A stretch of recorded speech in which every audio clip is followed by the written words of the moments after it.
Isang magandang umaga sa bawat isa sa atin. Ang Diyos na ating pinaglilingkuran ay napakabuti at matapat sa kanyang mga pangako.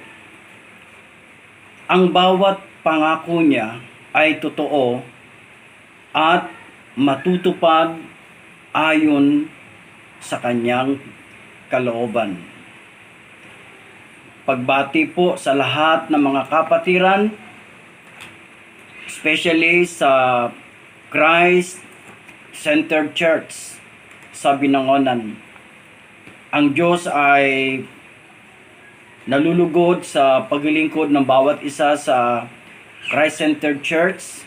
Salamat po sa buhay ng bawat Board of Trustees na kung saan ay aking katuwang sa paglilingkod upang mapalalim, mapatibay sa pananampalataya ang bawat isa at sa gayon ay makapaglingkod ayon sa kalooban ng Panginoon. Binabati ko rin ang mga churches ng JSGT na narito sa Binangonan, na nasa Quezon City, sa Bulacan at sa ilang panig ng Manila. Ganon din ay aking patuloy na binabati ang United Faith Fellowship sa kanilang taus-pusong paglilingkod sa Diyos. Sa kabila nitong nararanasan nating pandemya, yung kanilang pasanin ay naroon pa din. Kaya salamat sa kabuuan ng leadership ng United Faith Fellowship. At ganoon din po sa mga churches at mga pastors ng Temple of God through the help and guidance of their founding chairman, founding president, Pastora Glenda Pajarito. Salamat sa mga pastors na patuloy naglilingkod sa Temple of God. Naway patuloy silang pagpalain ng Diyos. At sa lahat ng mga churches, maging nasa Aklan, sa Davao, sa Bicol, sa Nueva Ecija, at kung saan-saan pang mga churches na kung saan ay nagkakaroon ng pagkakataon, lalo tigit ang mga kamagagawa ko at ang mga pastors na mayroong panahon upang makinig, manood ng FB live streaming nito. Naway pagpalain ng bawat isa sa pakikinig at panonood. Ngayon po, loobin ng Diyos na nawa sa ating pakikinig, maging bukas ang ating isip at puso nang sa gayoy malayang makapangusap ang Diyos sa bawat isa sa atin. Tayo po muna dumako sa isang maiksing panalangin. Ama naming nasa langit, kami po ay dumudulog sa iyo sa pangalan ni Jesus. Nagpapasalamat sa mga pagpapalang tinanggap at sa mga pagpapala pang patuloy na tinatanggap. Kinikilala namin na ang bawat tagumpay, kalakasan at bawat pag-iingat ay sa iyo nang gagaling. Kaya o Diyos, salamat sa mga bagay na yon. Sa aming pong pagpapatuloy ng pakikinig, pag-aaral ng iyong salita, nawa po ang aming mga puso ay masumpungan nyo na malinis sa iyong harapan. Sa aming mga pagkukulang at pagkakamali, Diyos, patawarin niyo po ang bawat isa. At hayaan niyo, Panginoon, na sa aming pag-aaral na ito, ang Espiritong Banal ang patuloy na personal na mangusap sa bawat nanonood. At hayaan niyo po ang iyong banal na salita ang maging pundasyon ng aming pag-aaral. Maraming salamat. Ito po ay aming taos-pusong dalangin sa pangalan ni Jesus. Amen at amen. Tayo po magkapatuloy sa ating pag-aaral sa araw na ito. Nung pong isang linggo, ang ating tinalakay ay may kinalaman po sa knowledge at or understanding, I mean. Pinag-usapan natin the reasons why God wants us to understand. Yung tatlong dahilan bakit nais ng Diyos na tayo ay makaunawa. At ngayong araw na ito ay itutuloy natin ang ating pag-aaral regarding understanding. At ang ating pong tema sa umagang ito ay may pamagat na kinds of biblical understanding. Ulitin ko po, kinds of biblical understanding. Mga uri ng biblical na pangunawa o kaunawaan. At ang ating pong teksto ay nasa 2 Timothy chapter 2 verse 7. Ganito po ang sinasabi ng Biblia.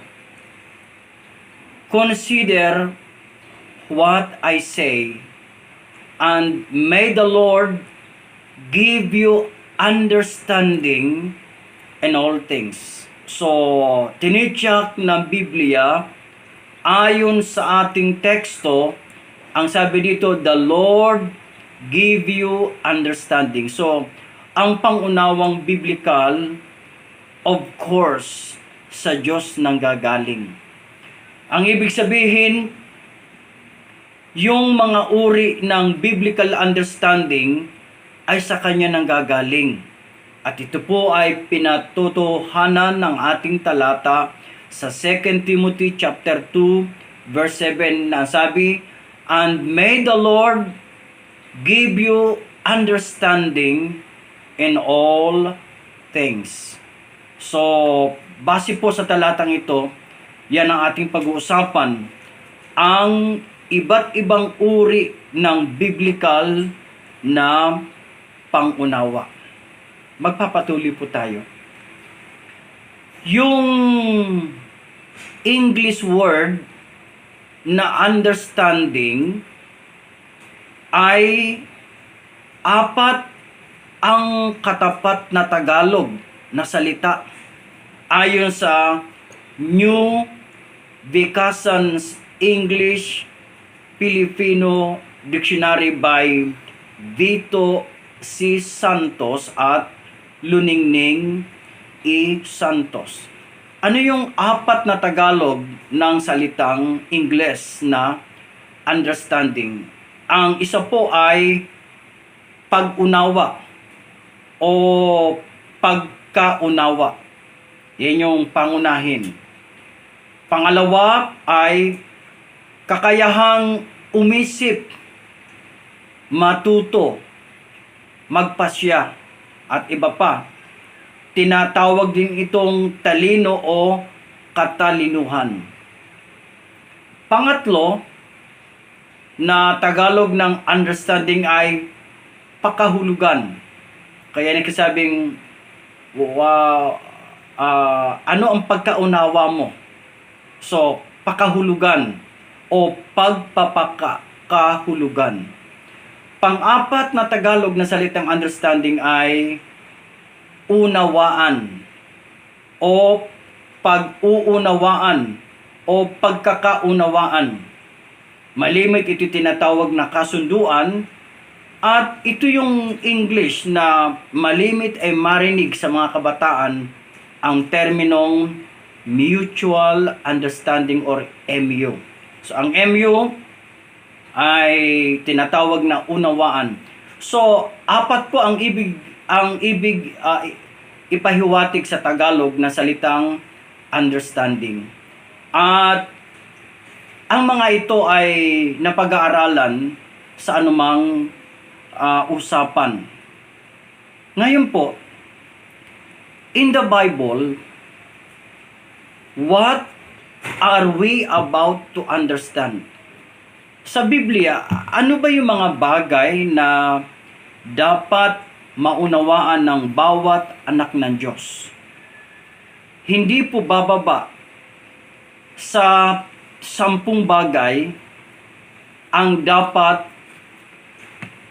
maunawaan ng anak ng Diyos. Hindi bababa sa 10. Iisa-isahin ko yon para po maintindihan natin na there are at least 10 things to be understood. Ang una po, understand a proverb. Ito yung nakalagay sa Proverb chapter 1. Dito po sa verse 6. To understand a proverb. Yung pong proverb or book of Proverbs ay naglalaman ng mga words of understanding, words of knowledge. Kaya ang sabi ni Solomon, maunawaan ng bawat anak ng Diyos ang book of Proverbs. Well, hindi ito mauunawaan ng isang basa, kaya ito'y mas maganda, tuloy-tuloy na binabasa. Pangalawa, na dapat maunawaan ayon sa Proverbs 19 verse 25. Ang sabi doon,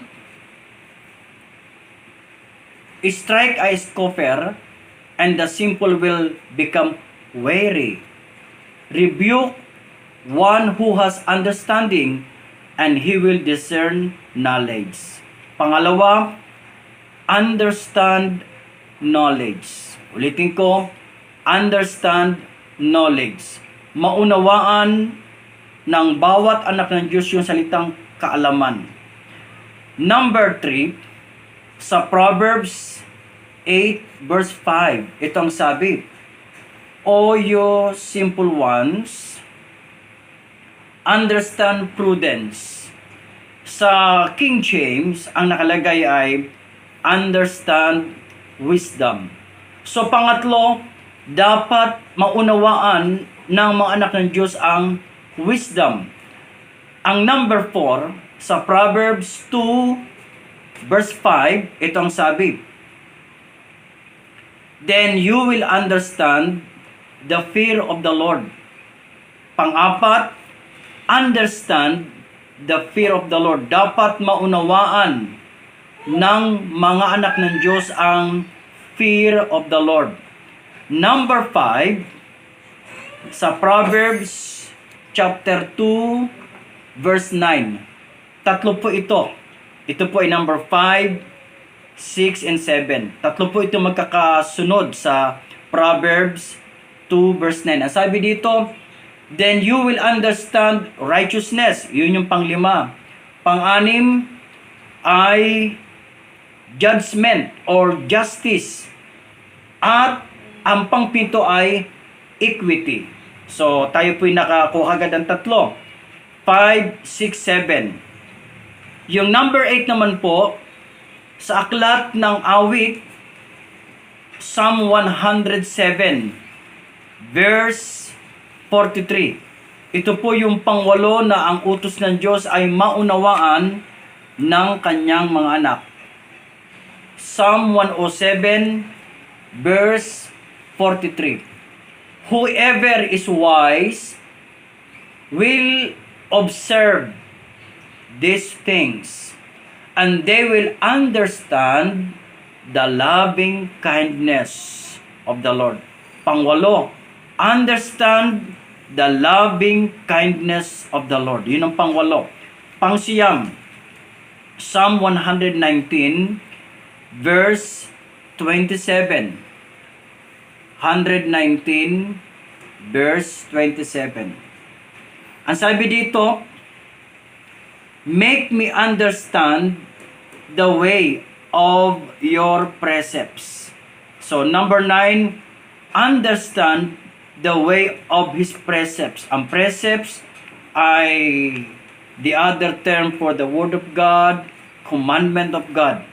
And then last one, number 10, yung pong unang siyam ay ating nabasa mula sa Lumang Tipan, at yung pang-10 ay nakasulat naman po sa New Testament. Ephesians chapter 5, verse 17. Therefore, do not be unwise, but understand what the will of the Lord is. And number 10, understand the will of the Lord. So yun yung 10 bagay na ipinauunawa ng Diyos.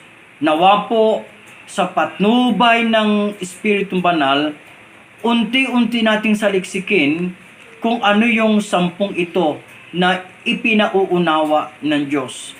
Kung ito'y iniutos ng Diyos, ibig sabihin kayang abutin, kayang unawain ng bawat anak ng Diyos. Sa bahagi ng anak ng Diyos, kailangan niya lang yung tinatawag na desire, decision, and determination. Ulitin ko, kailangan ng anak ng Diyos ang desire, decision, and determination. Ito yung 3 D na tutulong upang yung 10 iniuutos ng Diyos na maunawaan ay talagang maunawaan. So, ngayong umaga, narito po ang 3 uri ng biblical understanding. Number 1, understanding with the mind. Number 2, understanding with the heart. And last one, understanding with God's Spirit. Ulitin ko yung 3 uri ng biblical understanding. Number 1, understanding with the mind. Number 2, understanding with the heart. And then last one, understanding with God's Spirit. So, pag-usapan natin ang unang uri ng biblical understanding. At ito po ay understanding with the mind. Ano po ba yung tinatawag na understanding with the mind? Well, understanding with the mind is the ability to comprehend. Pag sinabing comprehend ay makaunawa, umunawa. So, yung unang uri ng understanding, ang umuunawa, isip ang ginagamit. Kung gaano kahalaga ang pangunawang ito, ay iyan ang burden ng ating pag-aaral patungkol sa understanding with the mind. Lahat ng estudyante na nag-aaral maging sa elementarya hanggang sa mataas na kurso, kung mababa ang kanilang understanding with the mind, ano ang mangyayari? Hindi nila makukuha ang tinatawag na knowledge. Ang tawag ng marami dito ay IQ, Intelligent Quotient. So, yung understanding ay napakahalaga. Magbibigay pa ako ng isang simpleng halimbawa ng kahalagahan ng understanding. Ilagay natin ang understanding ay mayroong 10%, 50%, and 100%. Ulitin ko, ilagay natin ang understanding ay 3. Mayroong 10%, mayroong 50%, at mayroong 100%. At ito na 10% ay gawin nating 10% na lagayan ng tubig, 50% na lagayan ng tubig, at 100% na lagayan ng tubig. Magsampol tayo. Ilagay natin na yung 10% ay tabo. Yung 50% ilagay natin na balde. At yung 100% ilagay natin na malaking lagayan or container. Yung balde, parang timba lang yan. Siguro, ang mahigit 10 tabo ay isang balde. At yun namang malaking container, maaring 4 na balde ay isang malaking container. Ang tatlong ito ay inutusan pumunta sa ilog at kanilang lalagyan ng laman ng tubig ang barilis. So yung tatlo may tigi-tigisang barilis. At binigyan lang sila ng 15 minutes. So sa loob ng 15 minutes, sabay-sabay yung tatlo. Ang isa ay dalay tabo, ang isa ay balde, at isa ay isang malaking container. After 15 minutes, yung tatlo ay natapos ang kanilang pagsalok ng tubig mula sa ilog. Yung tinatawag na may dala ng tabo ay hindi man lamang naka 1/10 ng barilis. Yung may dala ng balde ay nakarating hanggang sa tinatawag na 1/4 ng barilis. Subalit yung may container na dala, napuno niya ang barilis. So, sabay-sabay silang sumalok, pero pagkatapos ng 15 minutes, hindi pare-pareho ang naipon nilang tubig sapagkat ang kanilang lagayan ay hindi magkakapareho. Ang isa nga ay tabo, ang isa ay balde, at isa ay malaking container. Anong ibig ko sabihin? Ang tatlong ito ay sumisimbolo sa tatlong klaseng nakikinig. Yung kanyang kakayahang umunawa ay 10%. Ang isa 50%, ang isa 100%. So, kahit magturo ang pastor o teacher o mangaral ang mangangaral, hindi pare-pareho ang nakukuha ng mga nakikinig dahil nakadepende ito sa abilidad ng kanyang understanding. Kaya napakahalaga na yung understanding ay hasain. At yan po ang ating tatalakayin sa isang linggo. Paano natin hahasain itong understanding? Sapagkat kung ngayon sa araw na ito, hindi sapat ang ating oras. Dahil ang ating pag-usapan ay 3 uri ng biblical understanding. At next week, wag po tayong liliban sa pakikinig. Paano patatalasin, paano hahasain itong tinatawag na understanding. So, ibig sabihin, yung understanding with the mind ay mas malaki yung kanyang understanding with the mind, mas marami siyang maiipong kaalaman or knowledge.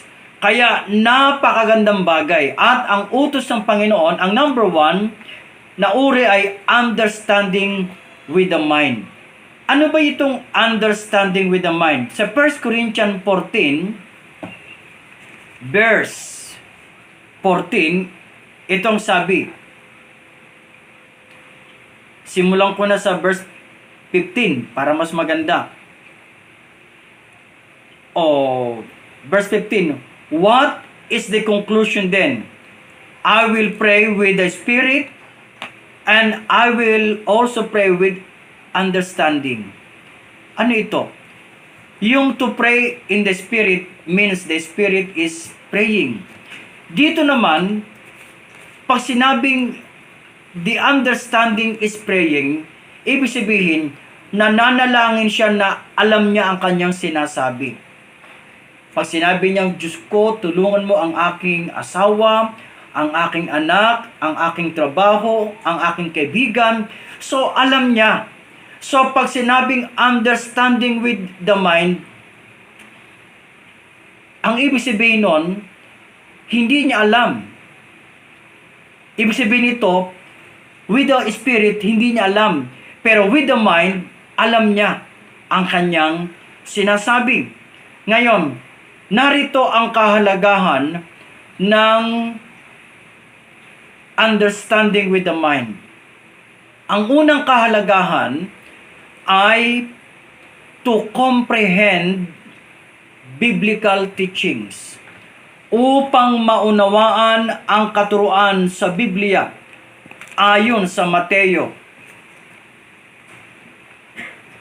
Ayon sa Mateo 15, talatang 10 ay ganito. Matthew 15, verse 10. Babasahin ko po sa English and then susunod, basahin ko din sa Tagalog. 15, verse 10.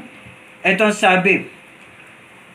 When he had called the multitude to himself, he said to them, hear and understand. So ang utos ng Panginoon habang nakikinig ay unawain. At ito'y nakalagay sa Matthew chapter 15 verse 10. Ganito po ang sabi sa 15 verse 10 sa Tagalog. Pakinggan po natin ang sabi ni Jesus. Pinalapit ni Jesus ang mga tao at kanyang sinabi, makinig kayong lahat at unawain ang aking sasabihin. At ibig sabihin po nito.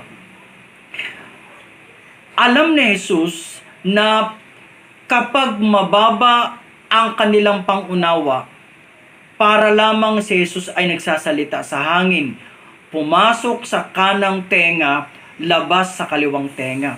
Kaya ang utos ng Panginoon ay habang siya nagtuturo, unawain.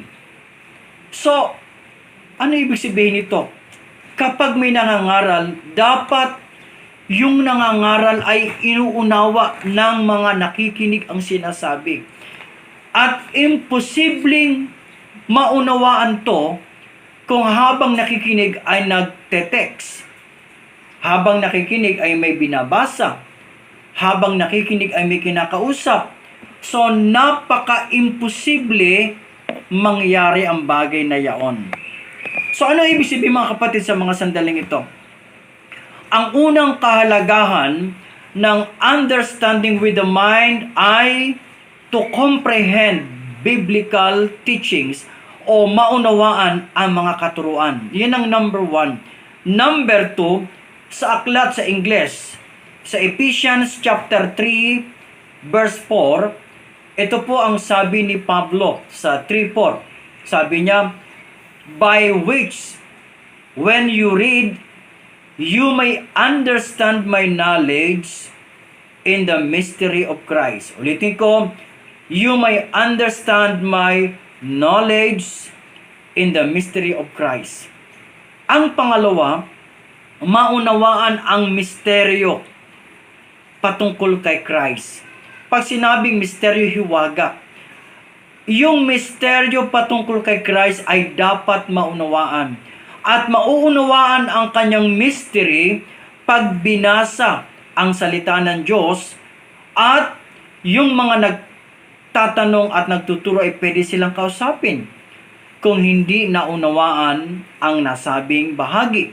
Pangatlo ay to comprehend that the worlds were framed by the Word of God. Ayon sa Hebrews 11:3, by faith, we understand that the worlds were framed by the Word of God. Ano sabihin nito? Nasa pananampalataya ay maunawaan na ang lahat ng bagay sa mundo, the world, the angels, man and woman, the universe, the stars, the constellations, the galaxies, na maintindihan ng tao na lahat ng yaon ay nilikha lamang sa pamamagitan ng salita ng Diyos. Pang-apat ay to comprehend that we should confess our sins. Doon sa aklat ng awit 19 verse 12, ganito po ang sabi ng Biblia. Who can understand his errors? Cleanse me from secret faults. Ang sabi dito, sino makakunawa ng kanyang pagkakamali? So, ibig sabihin, isa sa tanda na ang isip niya ay ready kapag nagkamali siya, maunawaan niya na mali talaga yon. Huwag niyang ipilit kung ito ay mali. At ang salita ng Diyos ang basihan kung mali o tama ang ginawa ng isang tao. At ang sabi doon, kapag naunawaan niyang mali, ang sabi ng Biblia, cleanse me from secret faults. Kaya nga yung 1 John 1:9, if we confess our sins, He is just and faithful to forgive our sins and to cleanse us from all unrighteousness. So, ano ang magiging pakinabang kapag ang tao nagkaroon ng understanding with the mind? Anong pakinabang? Hindi bababa sa 5. Number 1, he can understand what he believes. Maiintindihan niya yung kanyang pinapanampalataya ang katuruan. Number 2, he can understand why he believes it. Maintindihan niya bakit niya ito pinapaniwalaan. Number 3, he can teach his beliefs. Maituturo niya ang kanyang pinaniniwalaan. Number 4, he can make a defense of what he believes.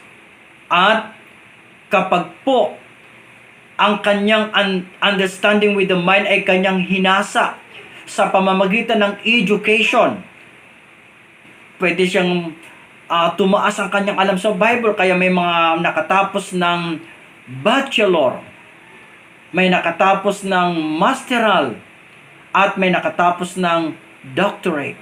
So, napakalaki ng pakinabang ng understanding with the mind. Hasain po natin to. At huwag kalilimutan na sa isang linggo, yan ang ating pag-usapan. Paano hahasain ang understanding with the mind. Pangalawang uri ng biblical understanding. Ang tawag po dyan ay understanding with the heart. Pangunawa sa pamamagitan ng puso. Ang una, pangunawa sa pamamagitan ng isip, ang number 1 kanina. At kung matandaan natin, kapag mataas ang level ng understanding with the mind, mabilis siyang makakuha o maka-accumulate ng tinatawag nating knowledge. Pangalawa sa ating pag-uusapan ay understanding with the heart. Ano naman po ang understanding with the heart? Ano naman po ito? Understanding with the heart is the application of God's Word. Understanding with the heart, ito yung pagsasabuhay ng kanyang understanding with the mind. So, anuman ang naunawaan ng kanyang isip, yung understanding with the heart, ito yung life application.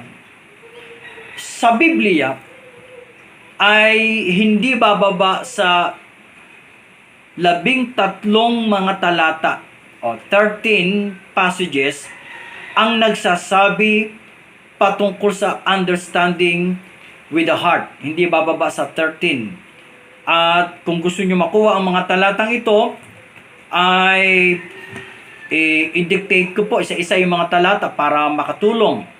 Ito po yung mga dagdag na talata: Isaiah 6:10, Daniel 10:12, Matthew 13:15, John 12:40, Proverbs 2:2, Proverbs 8:5, Proverbs 14:33, Proverbs 15:14, Psalm 49:3, 1 Kings 3:9, 1 Kings 3:12, Job 38:36, and Acts 28:27. Yun yung mga talata patungkol sa understanding with the heart.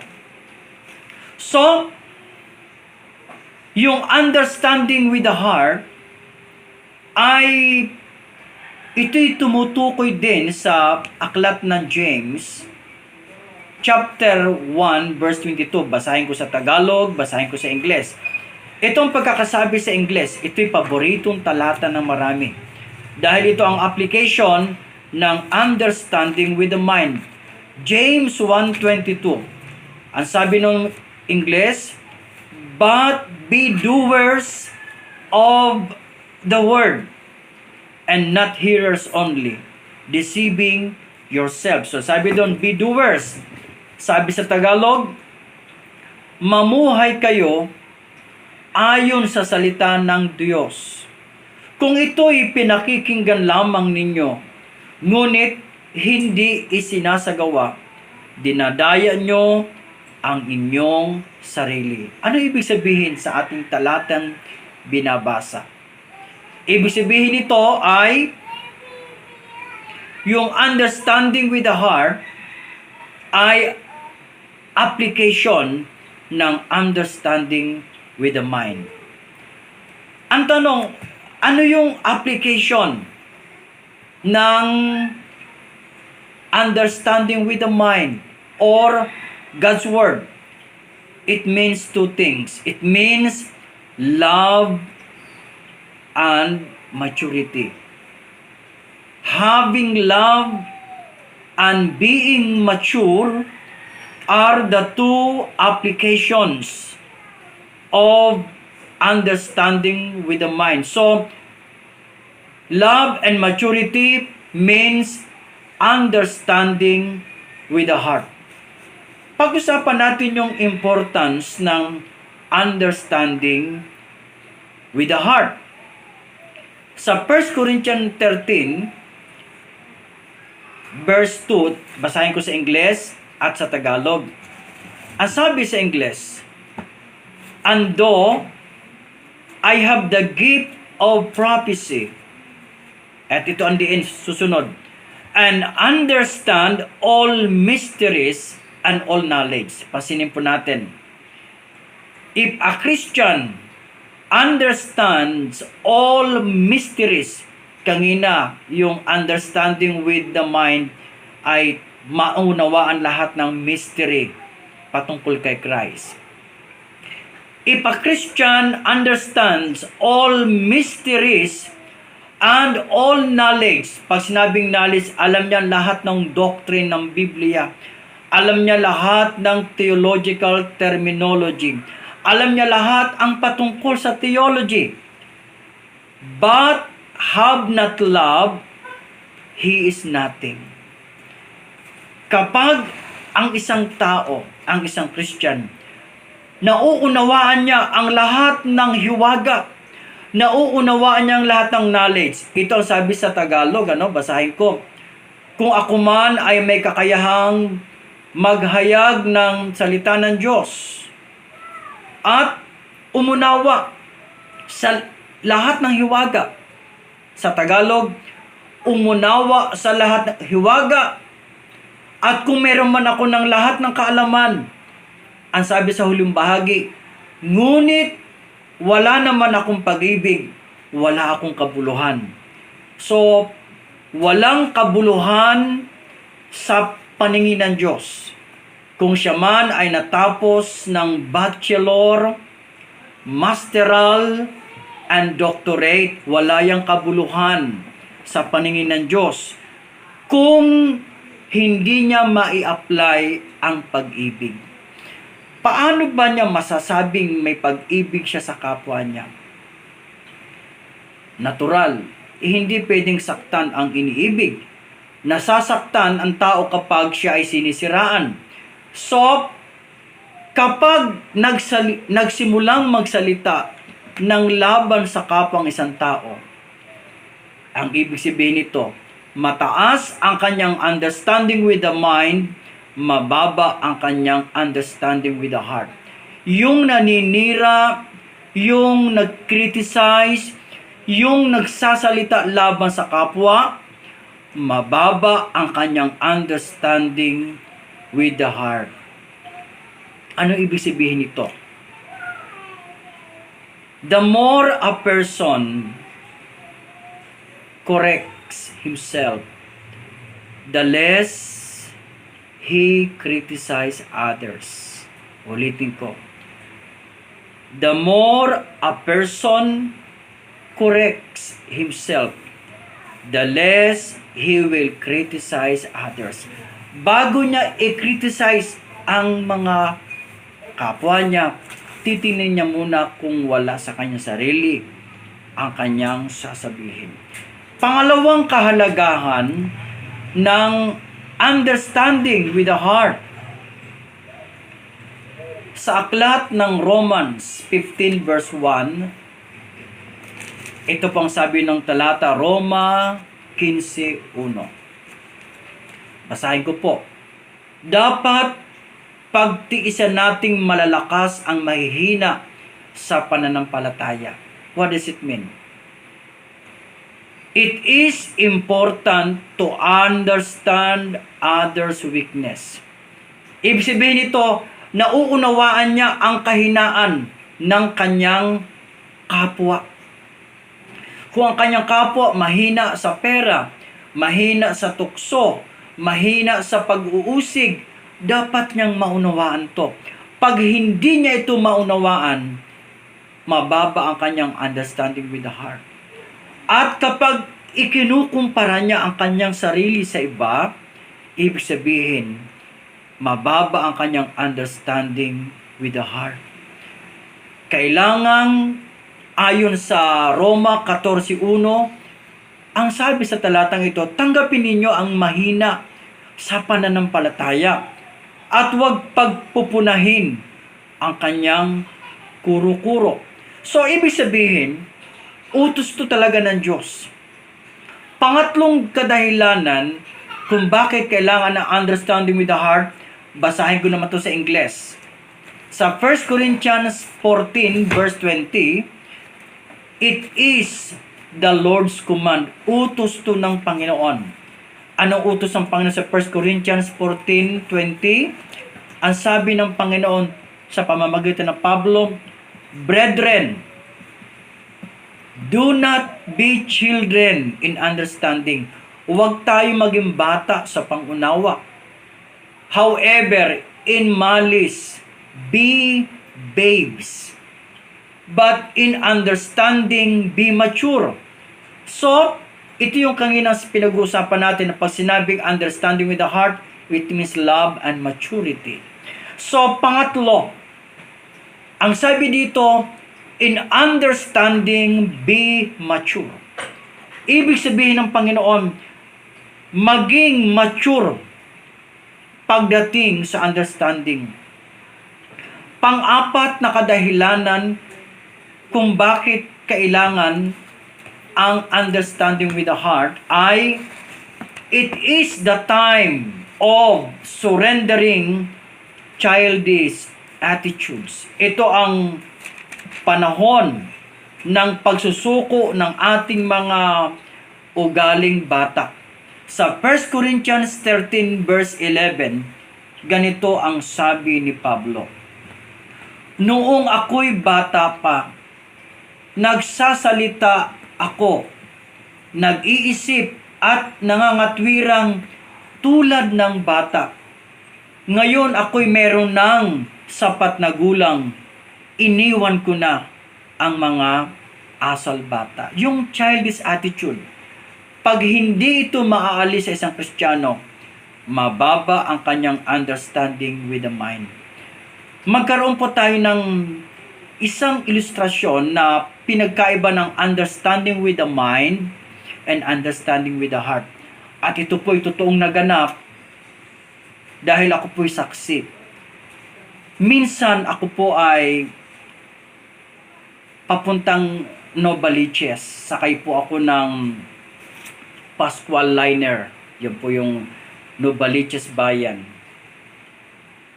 Natural ang mga driver, minsan mabilis magpatakbo, lalo't kailangan ang mga pasahero.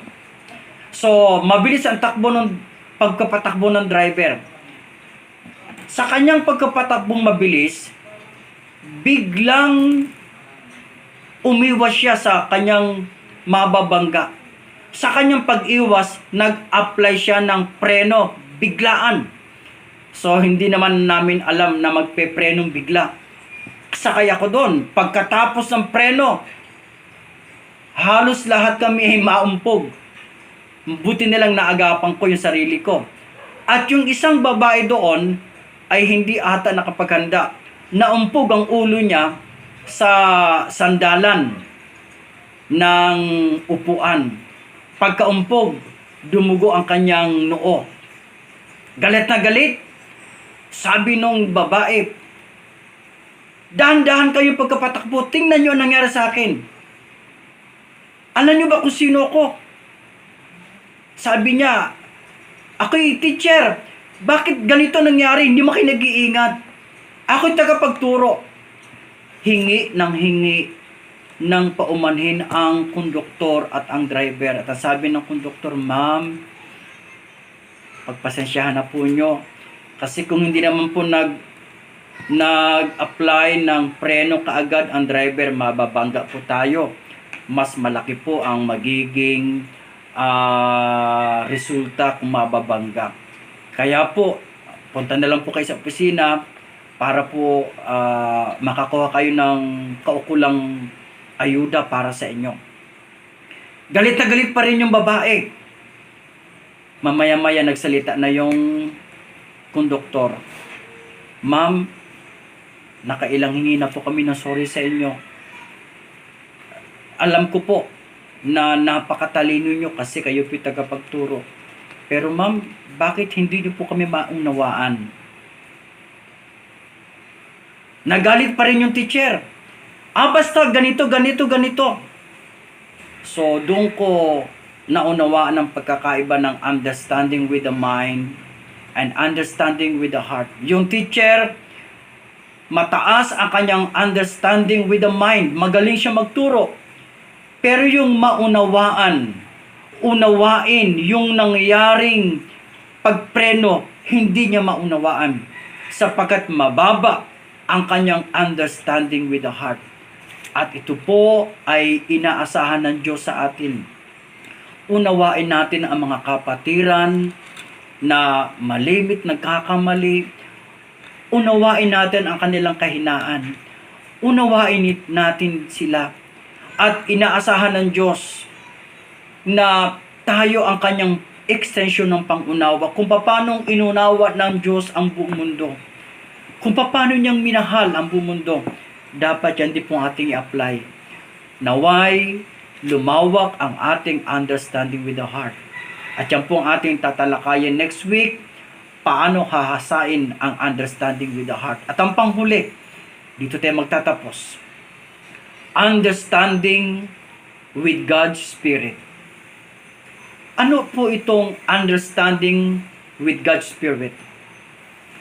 Understanding with God's Spirit is the manifestation or operation of the Spirit of God to a certain Christian. Yung understanding with God's Spirit, ang Espiritu ng Diyos ang nagbibigay ng kaunawaan on that very moment. Ipinauunawa ng Holy Spirit yung sitwasyon. At ito yung isa sa mga gifts ng Holy Spirit. So, ano ito? The Spirit of God gives this ability to Christian to help him minister to others with understanding.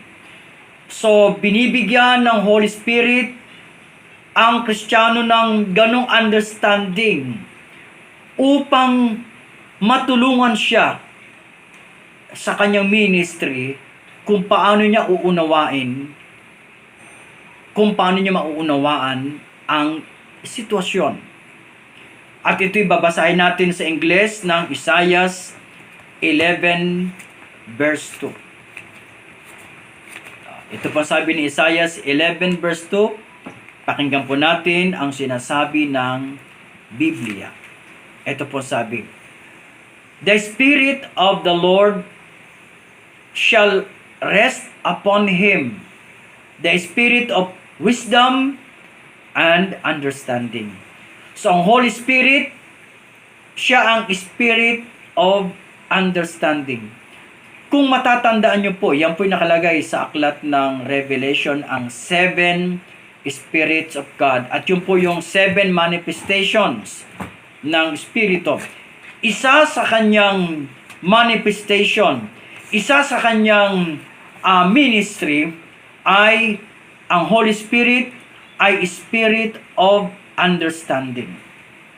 Ngayon, ano ba ang kahalagahan ng understanding with God's Spirit? Ang unang kahalagahan, ito ay magagamit sa ministry. This is used for the ministry. At ang halimbawa nito ay sa aklat ng Gawa 13, talatang 6 hanggang 12. Hindi ko nababasahin yung kabuuan. Minsan po sa istoryang ito, merong isang gobernador na ang pangalan ay Sergio Paulo. Si Sergio Paulo ay nagsimula siyang mauhaw sa salita ng Diyos. At doon ay dumating sina Pablo. Noong nagsasalita na sina Pablo, isang lalaki na salamangkero, ang kanyang pangalan ay Bar-Jesus or Elimas. Ang trabaho niya, guluhin ang nakikinig na gobernador Sergio Paulo. Ginugulo niya itong gobernador upang makinig sa salita ng Diyos, upang magkaroon siya ng pananampalataya. Ano nangyari?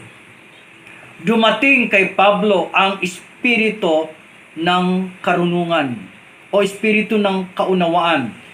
Yung spirit that gives understanding. At ito'y nakalagay ang istorya sa 8 and 9. Pasinin po natin. Ngunit sinalansang sila ng salamangkerong si Elimas. Ito ang kanyang pangalan sa wikang Griego. Upang huwag sumampalataya ang gobernador. Ito nangyari verse 9. Na kung saan yung understanding with God's Spirit ay dumating kay Pablo. Verse 9. Napuspos ng Espiritu Santo si Saulo na tinatawag din Pablo. Tinitigan niya si Elimas at sinabi ang ganito, "Ikaw, anak ng dyablo, kaaway ka ng lahat ng mabuti. Tigib ka ng pagdaraya at kasamaan. Bakit ba lagi mong pinipilit ang katotohanan tungkol sa Panginoon? Ngayon, parurusahan ka niya, mabubulag ka ng matagal." Pagdakay naramdaman ni Elimas na waring tinakpan ng maitim na ulap ang kanyang mga mata at siya'y nag-apuhap ng aakay sa kanya. Ano nangyari? Sumampalataya ang gobernador nang makita ang nangyari at nang gilala siya sa mga aral tungkol sa Panginoon. So, yung palang understanding with God's Spirit, ito'y nararanasan ng mga nangangaral. Na minsan may nagtatanong sa kanila, hindi nila alam masagot. At biglang dumarating ang Espiritu ng Diyos at binibigyan siya ng kaunawaan. Kaya itong understanding with God's Spirit, ito'y normally dumarating sa panahon ng pagtuturo, sa panahon ng pangangaral, o sa panahon na siya ay nasa ministry. Pangalawang importance o kahalagahan ng understanding with God's Spirit ay mababasa natin sa Ingles ng Colossians 1:9. Ano ito? This is used for personal development. Yung personal na tao, yung mismong individual, pag siya'y tumanggap ng understanding with God's Spirit, nagkakaroon siya ng personal development. Ito po sabi. At ito po yung panalangin ni Pablo sa mga taga-Colosas. Sabi ni Pablo sa Ingles, "For this reason, we also, since the day we heard it, do not cease to pray for you and to ask that you may be filled with the knowledge of His will in all wisdom and spiritual understanding. Yun po yun. Spiritual understanding. So, pag nagkaroon siya ng kaunawaan na galing sa Holy Spirit, ang tawag ay understanding with God's Spirit. Ano ang pakinabang? Kanina sa gobernador, ang pakinabang ay believing. Pangalawa, sila'y namangha sa katuruan ng Diyos. At pangatlo na pakinabang nito, yung personal development. So ano ibig sabihin? Yung pangatlong understanding ay nag-ooperate ayon sa leading ng Holy Spirit. Sapagkat ang Holy Spirit ang nagbibigay ng ganitong understanding, ang ating bahagi, manalangin, hintayin kung kailan mangungusap ang Holy Spirit. So ngayong umaga, natuklasan natin ang tatlong biblical understanding. Nawa mapakinabangan natin at ito ay understanding with the mind. Pangalawa, understanding with the heart. At pangatlo, understanding with God's Spirit. Loobin ng Diyos na mapagpala ang bawat isa sa atin. Nawa po, tumaas ang tatlong level ng ating understanding para mabigyan natin ng kapurihan ng Diyos. Maging instrument tayo para marami ang lumapit sa Panginoon. Tayo manalangin. Mapagpalang Diyos, salamat po sa aming napakinggan. Sa patnubay ng Espiritong Banal, patuloy kang mangusap sa bawat isa. Pinupuri ka namin, O Diyos. Ito'y aming dalangin lubos sa matamis na pangalan ni Jesus. Amen. Pagpalain tayong lahat ng Panginoong Jesus.